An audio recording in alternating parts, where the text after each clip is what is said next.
Сигурно много от вас знаят коли като Chevrolet Pro Stock Camaro, Toyota 4Runner, Ford Horizon 5.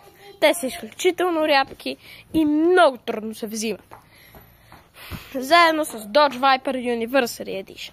Но сега ще ви кажа как да вземете именно него. Така, трябва да завършите Horizon Story, а именно онова състезание, където пише H в жълто. С жълто. С черно пише H на жълт фон. И трябва да комплитнете всички чаптери, независимо с колко звезди. И когато... Но преди това направете нещо важно.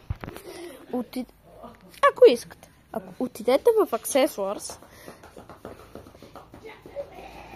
в Hall of Fame, мисля, ще видите, че може да вземете Dodge Viper Anniversary Edition.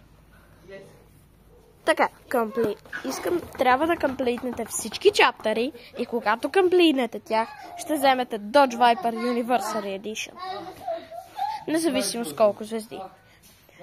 Ако ви кефи, не го продайте. Ако ви кефи, не го продайте, но ако ви кефи, продайте го. Мисля, че за някъде около 20 милиона, което е много рядко. Означава, че колата е изключително рядка. Чао, чао и до нови срещи!